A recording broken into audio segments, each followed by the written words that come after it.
Amém? Romanos capítulo 13, versículo 11. Nessa noite eu quero, como eu disse no último culto, trazer aqui uma mensagem sobre a pós-modernidade, sobre o papel da igreja, como é a igreja e como está a igreja em meio a tudo isso. Vou falar de vários assuntos relativos a isso, não vou demorar. Não é um tema evangelístico, obviamente, mas é um alerta para nós cristãos, que fazemos parte da igreja desse século tão avançado, tão rápido, tão ligeiro, com tantas mudanças e com tantas influências na nossa vida cotidiana. Mas então Romanos 13, 11 vai dizer assim: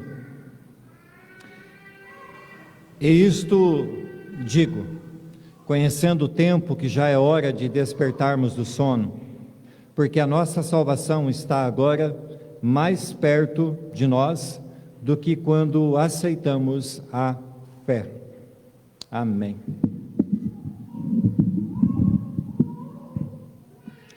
Amada igreja, veja bem, queridos, nós deveríamos esperar que nós mesmos, ou que a grande maioria dos cristãos estivessem muito mais maduros e prontos para os mais adversos eventos da vida cristã do que na verdade estamos. Existe uma corrida extremamente acelerada para os últimos capítulos da humanidade nessa terra. Eu não tenho dúvida, irmãos, de que nós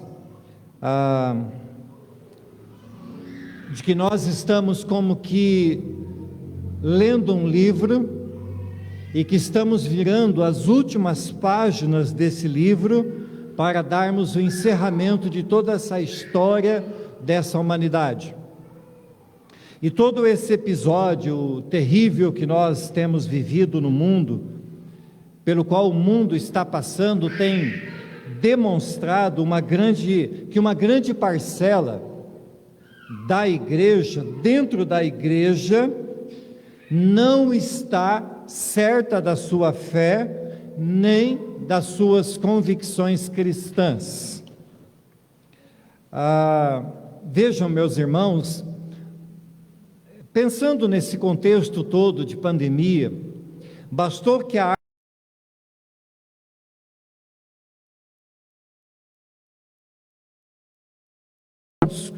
como frutos mal formados caíssem, mas não que se perdessem, mas caíram.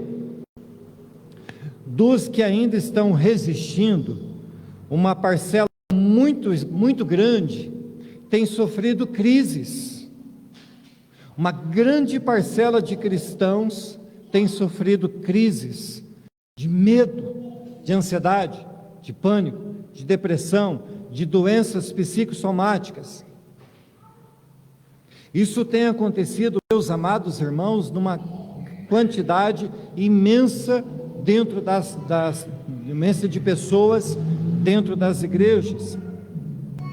Por outro lado, irmãos, nós percebemos também que muitos cristãos, de fato, estão prontos, preparados para estarem enfrentando muitos reveses inerentes ao chamado de serem discípulos de Cristo. E estes seguem de forma resoluta, cheios da mais esplendorosa fé e da sua convicção e experiência cristã. E diante disto nós devemos observar como estamos e procurar em Cristo pelos meios de sermos fortalecidos, alcançando a cura, se necessário for, e prosseguir diligentes rumo ao derradeiro dia de Cristo.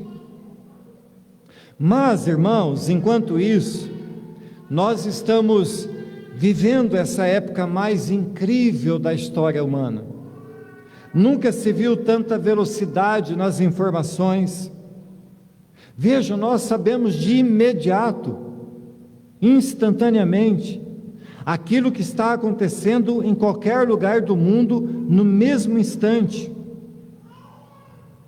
A ciência, como diz a Bíblia, tem se multiplicado, e todos os dias nós somos surpreendidos por algo novo. Mas, todavia, as mesmas informações que esclarecem também enlouquecem. Nem tudo que chega pelas redes é confiável, nem tudo que realmente aconteceu ou aconteceu e alguém distorceu é de fato verdade. E a isso nós temos ouvido chamar de fake news. Diante disso, irmãos, o que quero tratar hoje com vocês é o que nós podemos chamar de pós-modernidade e o comportamento humano nesse contexto de pós-modernidade. E embora, irmãos, pareça um tema chato, filosófico, cansativo, enfadonho, nós precisamos, como igreja, como crentes, como cristãos, encarar com sobriedade esse momento chamado pós-modernidade, porque nós, como igreja, não podemos fugir disso. Há muita coisa em jogo. Nossos conceitos, nossas posições frente ao mundo e até a nossa convicção cristã. O mundo nunca foi tão rápido. Parece que alguém pisou no acelerador global e a grande bola da Terra está girando cada vez mais rápido. Talvez, irmãos, essa velocidade toda esteja nos deixando um pouco tontos. Talvez, queridos, essa velocidade nas informações, nos acontecimentos, esteja como que nos deixando meio sonolentos. Por isso não podemos ser negligentes com a nossa vida aqui no hoje, porque ela diz respeito ao que será de nós na vida eterna. E a palavra de alerta está em Apocalipse, quando Deus diz assim: eis que cedo venho. É fato, irmãos, que há muitos cristãos dormitando, dormindo, negligenciando a salvação, desapercebidos quanto às mudanças e os sinais dos tempos. Os jovens se dizem aí a geração moderna, a geração high-tech, e de fato são, mas afinal esses jovens, ou nós mesmos, estamos antenados, plugados no quê?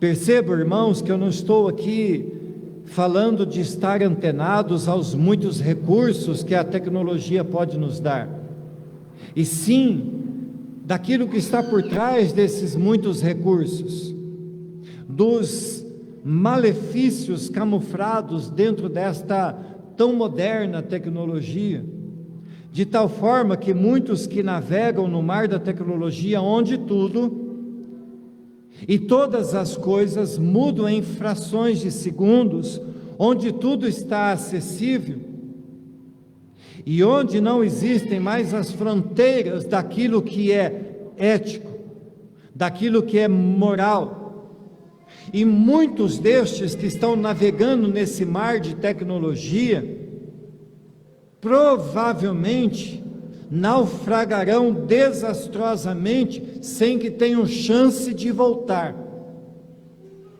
E se posso, irmãos, nessa noite dar um conselho aos mais jovens, eu devo dizer, este é um tempo na história do mundo em que vocês têm a oportunidade. Tão somente não permitam, eu acho que esse conselho serve para nós, que nós não devemos permitir que as ideias modernas destruam a nossa convicção daquilo que é eterno, das verdades de Deus fixadas em nossos corações. Não devemos, amados irmãos, deixar que coisas efêmeras, passageiras, destruam aquilo que é eterno, aquilo que é de Deus, que está gravado em nosso coração.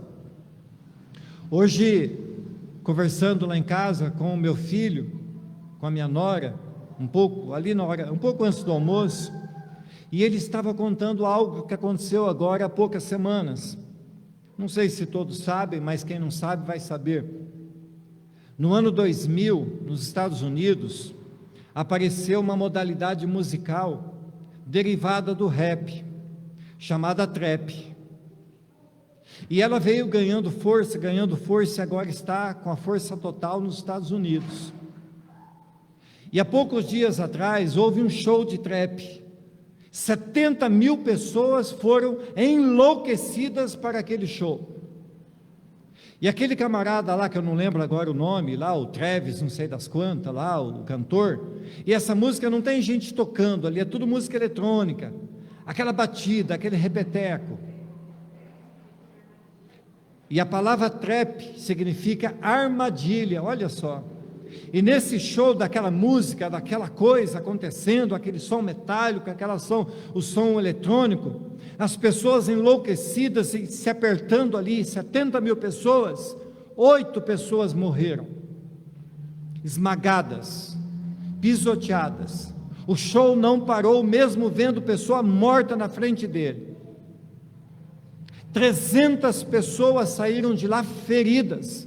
As ambulâncias faziam filas para salvar as pessoas que estavam sendo pisoteadas. Isso é o mundo pós-moderno. Esse é o mundo das armadilhas.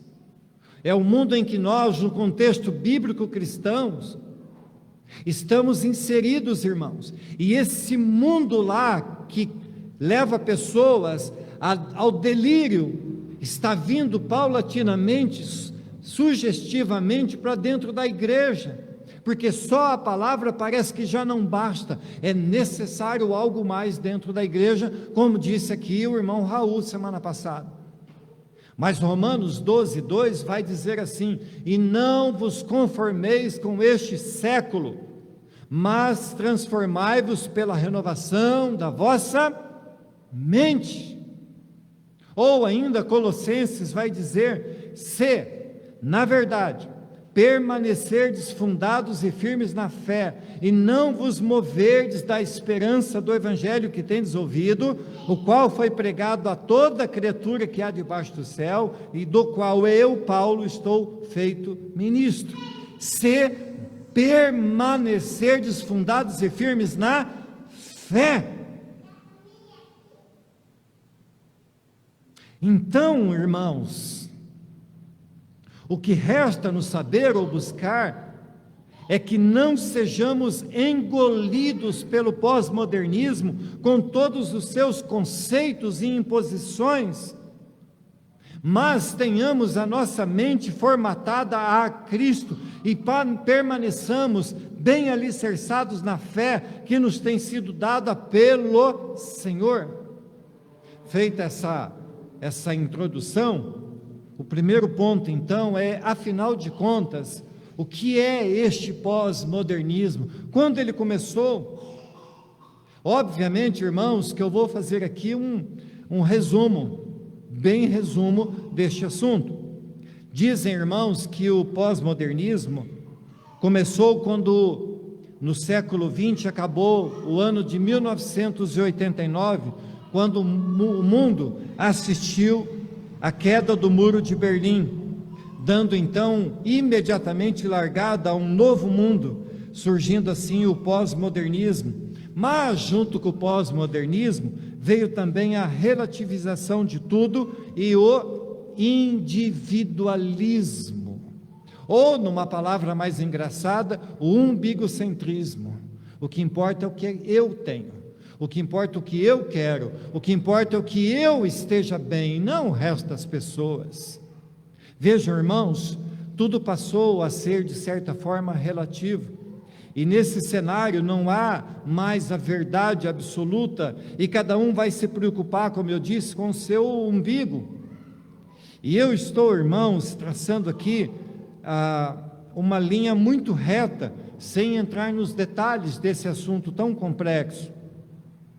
Ainda que seja muito diferente, todavia o comportamento das pessoas no nosso século, século 21, século do pendrive, do foguete indo para o espaço, século em que já existe uma pílula de endometria que a pessoa engole e ela vai filmando tudo que tem dentro dela, século de muitas coisas incríveis, mas que de certa forma está muito parecido com 3.000 anos atrás, quando o povo de Israel não tinha rei, cada um fazia o que queria.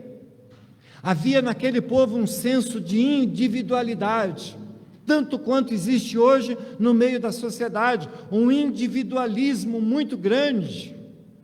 Juízes 21, 25 diz assim: naqueles dias não havia rei em Israel, porém cada um fazia o que parecia reto aos seus olhos. O povo de Israel fazia o que bem lhe interessava, numa desordem. Achavam-se donos da verdade. Do mesmo modo, hoje, muitos acham-se donos da verdade e vivem como se nunca fossem prestar conta dos seus atos. Mas veja que interessante, irmãos, o copiloto da cantora que morreu havia pregado um sermão dizendo: arrume a sua casa. As pessoas estão desapercebidas e fazendo aquilo que lhe agrada, aquilo que está em redor do seu umbigo, mas Deus está falando: prepara-te, ó Israel, para te encontrares com teu Deus, arrume a sua casa. Alguns cristãos levam uma vida inconsequente, como se Deus estivesse alheio a tudo isso, mas Deus está vistoriando toda a terra com seus olhos.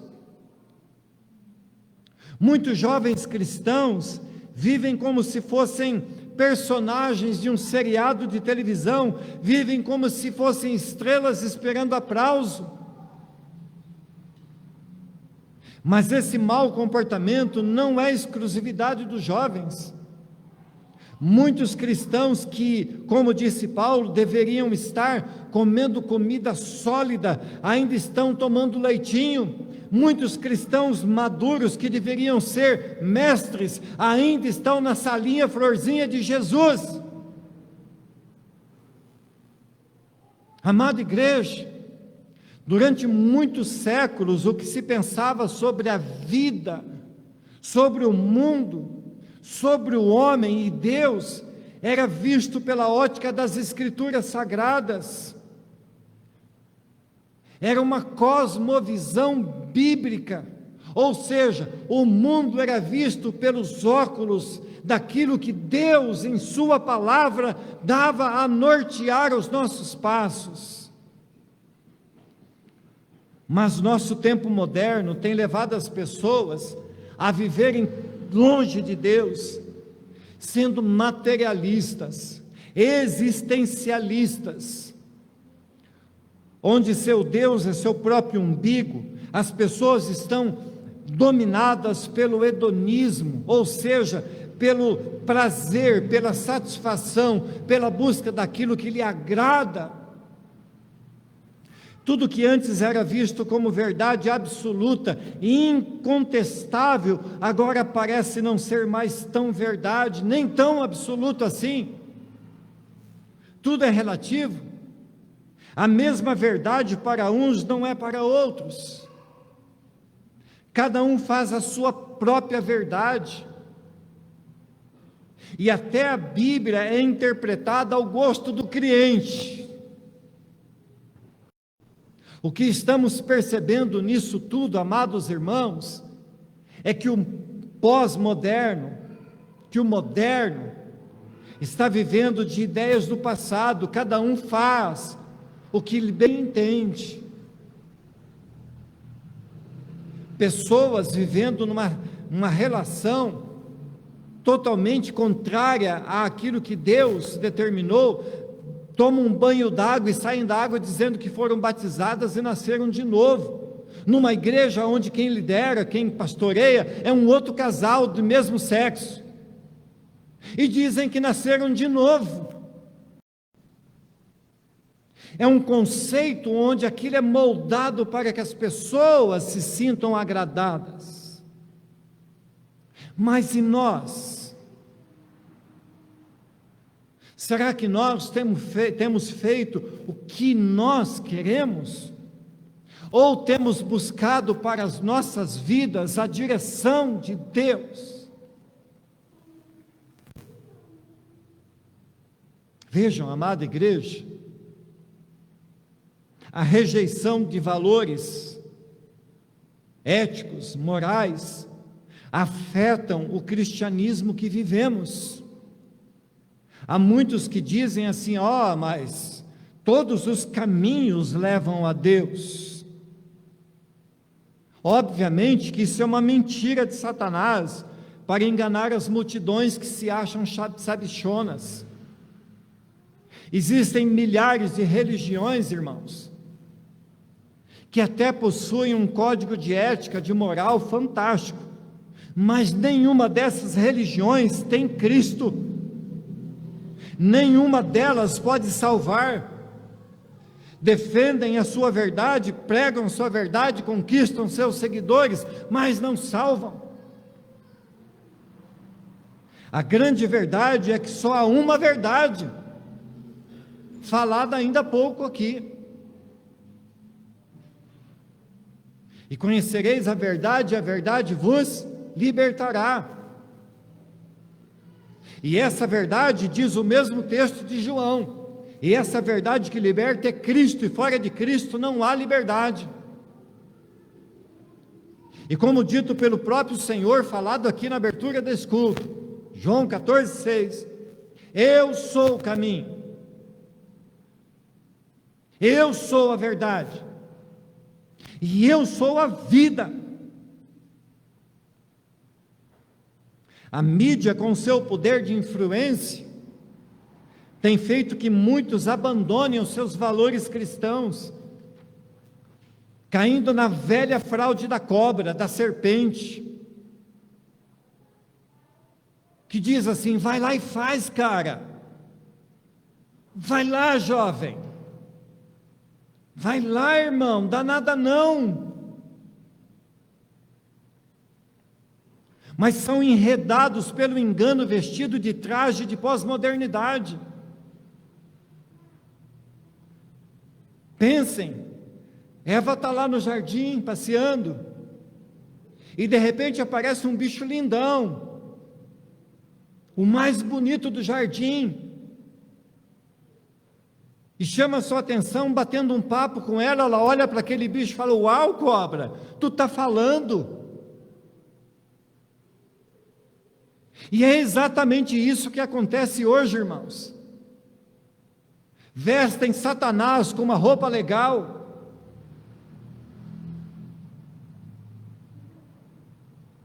como disse o Raul, pintam o ambiente da igreja com umas cores bacanas, assim, umas luzes, transformam o ambiente assim, parecendo um clubão, e atrai as pessoas para o fundo da poça, para que se lameie com aquilo que não é verdade.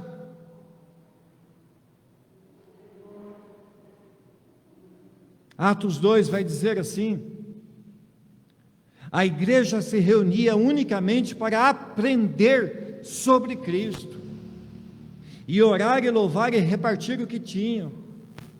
O foco era sempre a morte, a ressurreição e o chamado ao arrependimento. Todavia, amada igreja, nestes tempos de pós-modernidade, a igreja está cada vez mais distante do seu molde original. Hoje, muitos buscam a igreja como uma reunião social, outros por valores éticos, alguns para receber bênçãos, outros porque é legal, me traz paz, me faz bem. E devo dizer, irmãos, todas estas coisas estão certas e podem ser encontradas na igreja, mas a igreja não é só isso.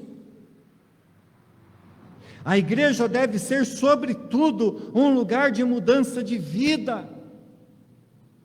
A vida do velho homem pecador precisa morrer para que a vida do novo homem ocupe completa, totalmente, cabalmente todo o espaço da nova vida. Para que aquele que vem e ouve a palavra, ouve o evangelho, seja transformado em todas as suas convicções, para que nele haja uma verdadeira experiência de salvação. Mas a pós-modernidade também traz mudanças intelectuais.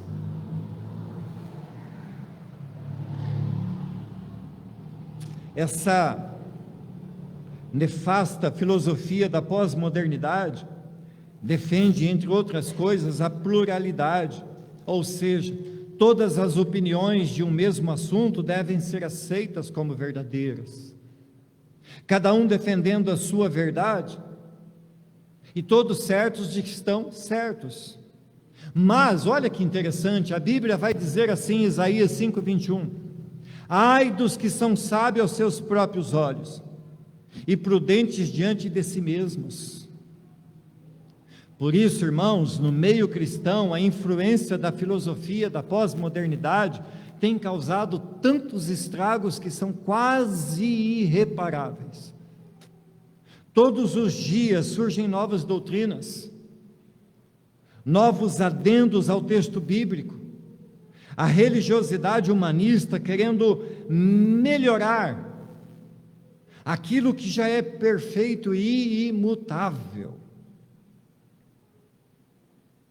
Mas há mais uma mudança que acontece nesse ribeiro da pós-modernidade, que é uma mudança religiosa.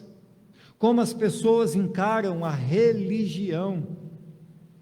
Muitas pessoas influenciadas pelas ideias do pós-modernismo são levadas pela falta de discernimento e elas têm aceitado que outros costumes venham a fazer parte das igrejas, costumes não cristãos.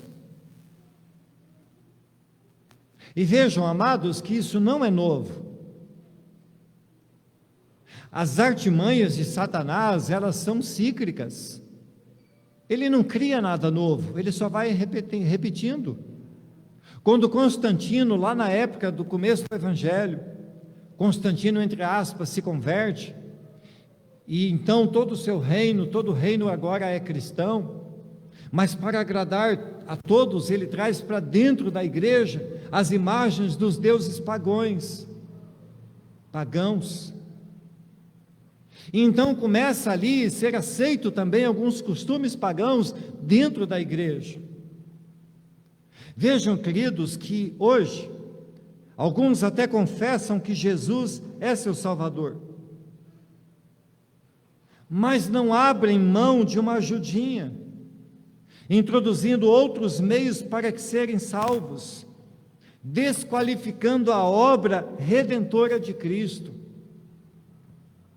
Um outro fenômeno que se torna cada vez mais comum, chama-se, no meio cristão, o tal do ecumenismo. Todos no mesmo espaço, pregando cada um a sua doutrina como se todas fossem verdadeiras, mesmo sendo contraditórias.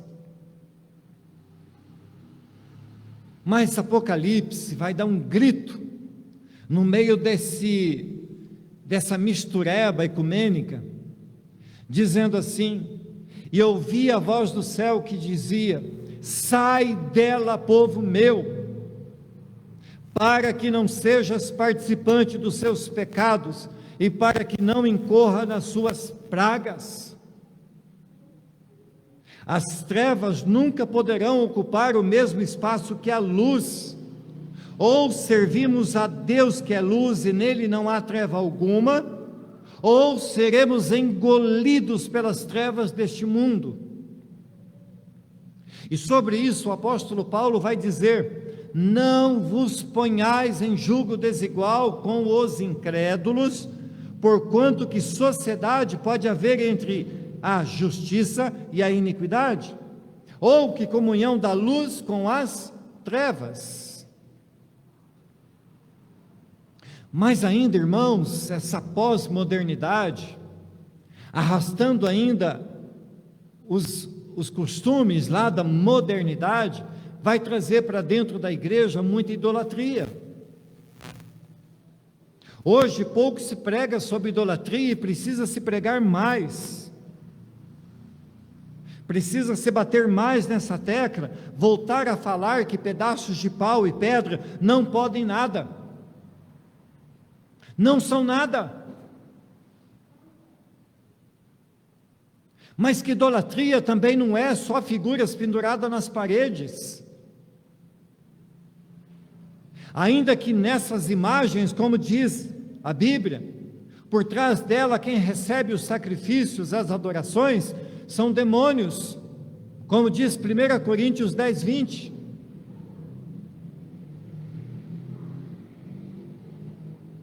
E vejam, irmãos, que não é só tirar a idolatria da parede, é necessário tirar a idolatria do coração. E hoje todas as casas possuem um altar particular. Na minha tem um, na sua tem um. Tem um altar lá, ligado numa tomada, onde muitas vezes os nossos ídolos recebem adoração. Gastamos horas assistindo futebol, novela, filmes, seriados, programas inúteis, redes sociais, mas investir tempo lendo, orando e fazendo devocional parece quase impossível por conta do tempo. Não temos tempo para orar, para ler a Bíblia, para fazer devocional. Vejam, meus amados irmãos, que nós somos condicionados a comprar aquilo que é fast food. Nós somos condicionados a comprar a marmita pronta, mas nós não queremos perder tempo.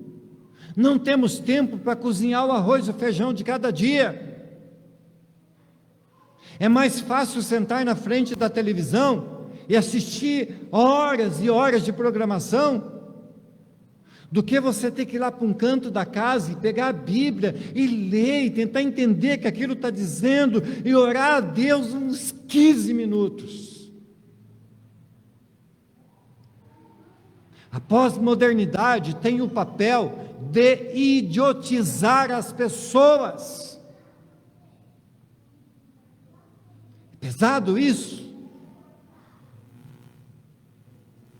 Mas muitas vezes, irmãos, nós estamos sendo condicionados, doutrinados pela pós-modernidade para fazer aquilo que este mundo quer que nós façamos e não aquilo que a palavra de Deus diz que nós devemos fazer.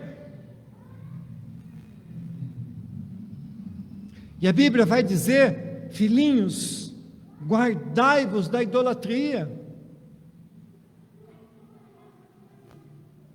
Mas a pós-modernidade vai dizer ainda que há mudanças na ética e na moral.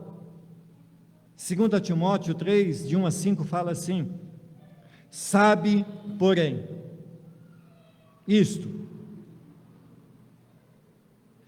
que nos últimos dias sobrevirão tempos trabalhosos, porque haverá homens amantes de si mesmos, avarentos, presunçosos, soberbos, blasfemos, desobedientes a pais e a mães, ingratos, profanos, sem afeto natural, irreconciliáveis, caluniadores, incontinentes, cruéis, sem amor para com os bons, traidores, obstinados, orgulhosos, mais amigos dos deleites do que amigos de Deus, tendo aparência de piedade, mas negando a eficácia dela, destes afasta-te. Irmãos, esta terrível descrição tem denunciado o comportamento da pós-modernidade. Na sociedade atual, valores que eram inegociáveis, hoje são tratados como uma opção. Na igreja, o que era visto como santidade, passou a ser sugestão. Casal de namorado está namorando e o pastor fala assim: olha, se cuida, hein? Usem camisinha.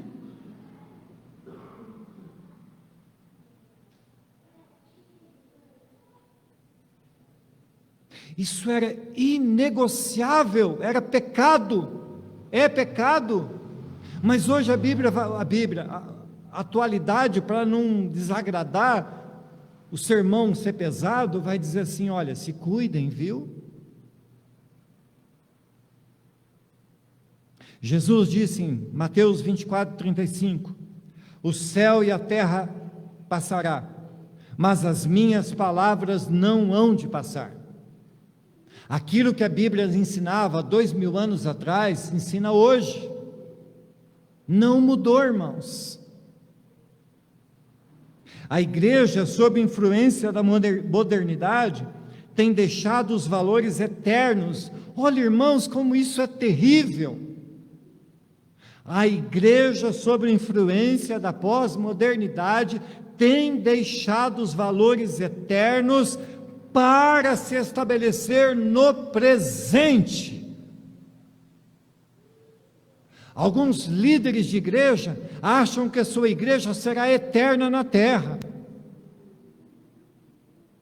Ao invés de pregar o evangelho que leva as almas para o céu, constrói templos faraônicos e prega um evangelho para estabelecer o seu reino na terra.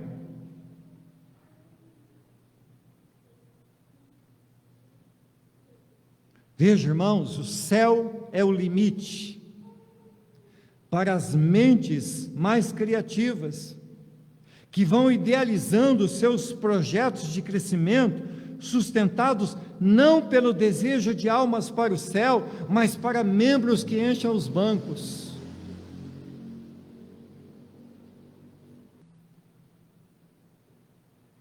A atração deixou de ser o evangelho para ser uma proposta de vida melhor, mas Jesus, na contramão destes, vai dizer assim: tome a sua cruz e siga-me. Precisamos urgente, irmãos, voltar ao estudo da palavra, a sermos bereanos, a sermos mineradores dos tesouros que a palavra de Deus tem para nos dar. Somente assim poderemos nos guardar do engano da força da atual conspiração mundial que quer levar as pessoas ao abismo da imoralidade. E não se enganem, amados irmãos, o veneno da serpente é sutil. Ele age nos bastidores da nossa alma, ele vai promovendo mudança em nossos pensamentos. E quando menos percebemos, estamos tão longe daquilo que é verdade, que nós já não conseguimos mais forças para voltar àquilo que é reto e verdadeiro. Ouvi certa feita uma história, contada pelo pastor Grênio, que vai estar aqui dia 28, que um certo brasileiro, um ornitólogo, que cuidava de sapos, estudava sapos, e ele foi trabalhando com aqueles sapos durante tanto tempo, que ele acabou morrendo envenenado. Mas ele não percebeu que o veneno do sapo que ele lhe dava estava sendo infiltrado na sua corrente sanguínea, e com o tempo ele morreu. Essa, irmãos, é a mesma sutileza do Satanás, que vai aos poucos se infiltrando com seus costumes, com suas modernidades, com sutilezas, e ele vai corrompendo o meio do ambiente que devia ser santo. Então Jesus vai dizer para tomar a sua cruz. E tomar a cruz, amados irmãos, significa abster-se do eu, vencer o narcisismo que vai agindo no meio da igreja como um câncer.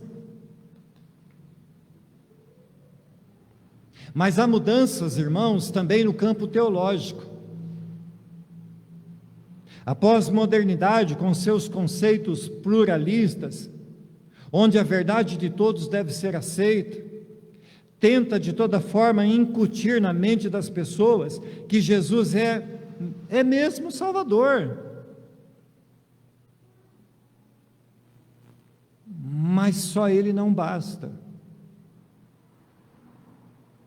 Afinal, Deus também se manifestou, alguns dizem, como o Buda, como Alá, como Brahma, e tantos outros que a história vem listando que aparecem aí como salvadores.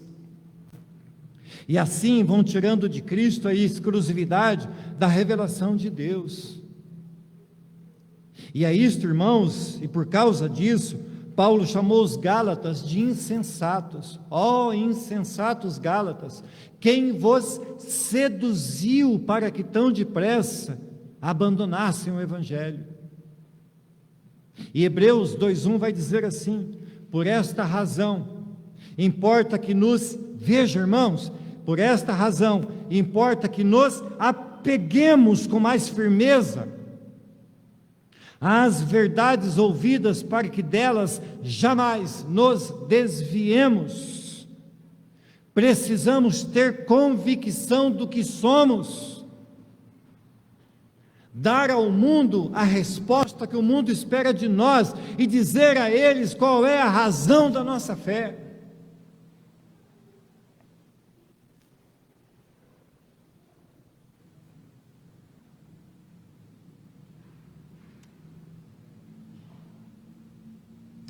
E às vezes, irmãos, para fugir da apatia espiritual e dos desvios que a modernidade do século XXI oferece, é necessário voltar ao caminho da cruz, à centralidade do Evangelho. Entender que Deus espera de nós que vivamos nas 3 dimensões do relacionamento que fundamenta a nossa fé, que fundamentam a nossa existência como crentes, a nossa existência como homens e mulheres de Deus.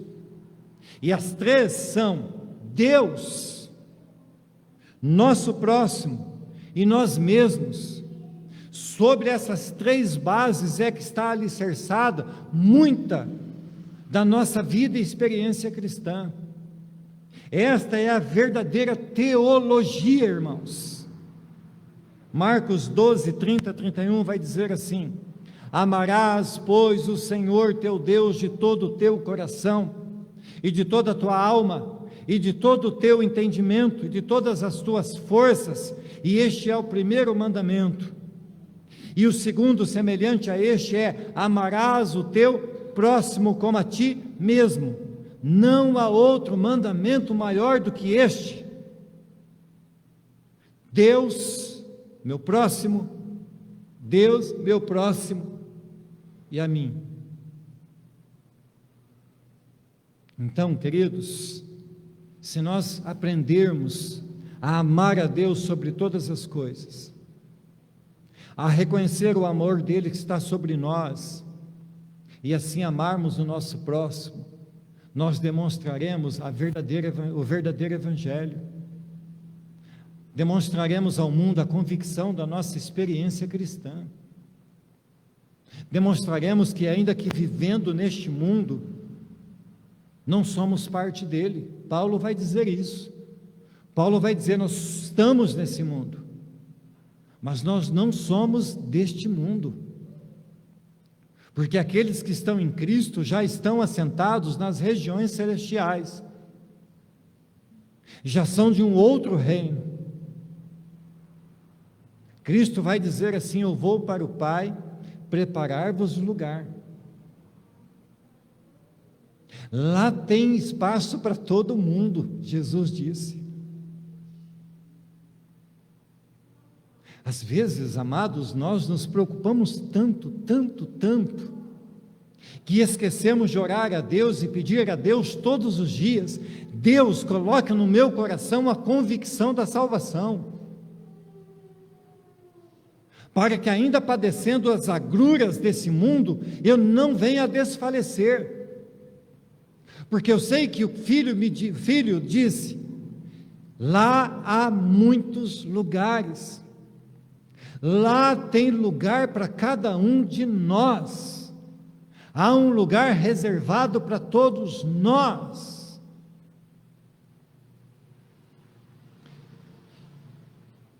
Últimos conselhos, para concluir. Nós devemos viver a modernidade com toda a liberdade que há em Cristo. Vejam, irmãos, que a Bíblia em lugar nenhum vai nos proibir de usufruir das benécias e das modernidades. Nenhuma. Mas a Bíblia vai dizer assim: você pode todas as coisas que você quiser, aí você pode fazer, mas observe, nem todas você deve fazer.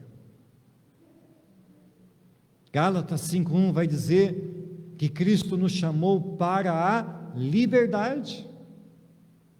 Você sabia, amado irmão, amada irmã,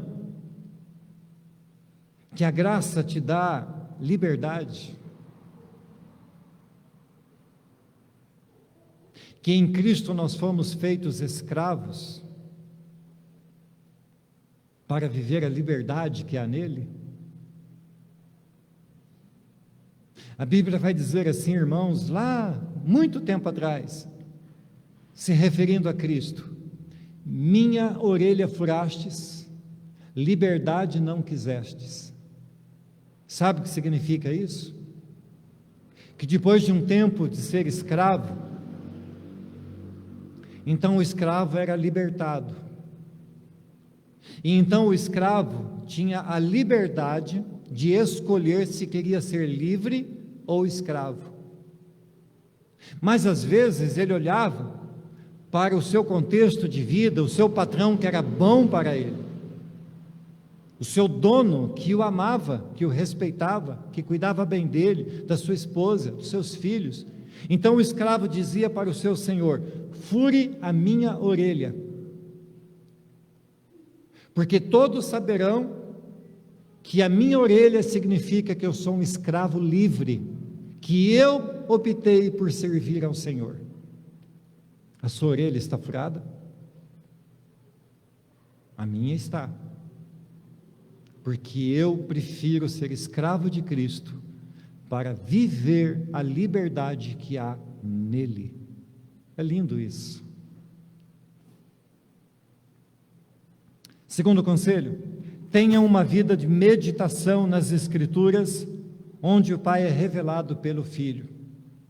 Entra no teu secreto, e em secreto ore a Deus, e Ele lhe abençoará. Promessa de Deus.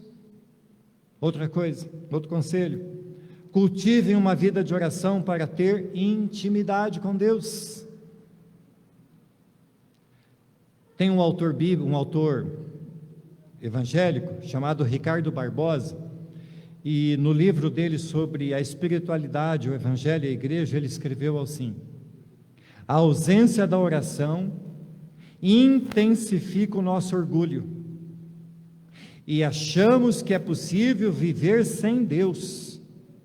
A prática da oração nos preserva numa vida centrada na glória, no reino e na vontade de Deus. Se a gente não ora, meus irmãos, pode acontecer da nossa vida ser uma maravilha, de sermos prósperos,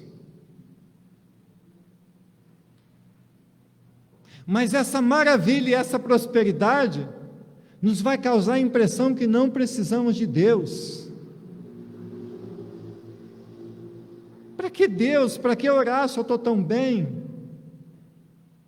Mas uma vida de oração nos leva a ser abençoados, felizes, prósperos, mesmo com lutas. Mas a oração me faz ver a glória de Deus, me faz ver o reino de Deus, e me faz entender a vontade de Deus e a ela me submeter. Intimidade com Deus só pela oração. E a última coisa, nunca desprezem a união fraternal entre os irmãos, a liberdade de culto, a liberdade de estarmos na igreja, de desfrutarmos da comunhão um com os outros, de sentirmos o cheiro um dos outros.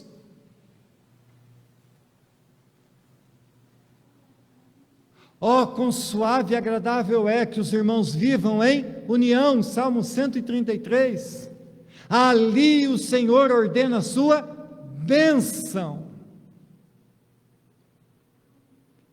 Oh, maravilha, irmãos, que nós temos liberdade de culto, liberdade de expressar a nossa fé, de olhar nos olhos da irmã Sebastiana, de podermos falar uma graça e paz um para os outros, de poder em nossas orações, no final do dia, no final da noite, fazer um esforço para lembrar do rosto dos irmãos e orar por eles. Ontem à noite, irmã Sebastiana, eu orava pela senhora na minha noite. E eu orava por outros irmãos que não têm vindo na igreja. Então, meus irmãos, não podemos deixar, em hipótese alguma, que aquilo que é moderno, embora seja muitas vezes gostoso e bom, não tire o nosso foco daquilo que é eterno. Deus é eterno, nossa vida é eterna, seja para a salvação, seja para a condenação. Então que valorizemos o Evangelho que nos leva à vida eterna para a salvação. Amém, queridos?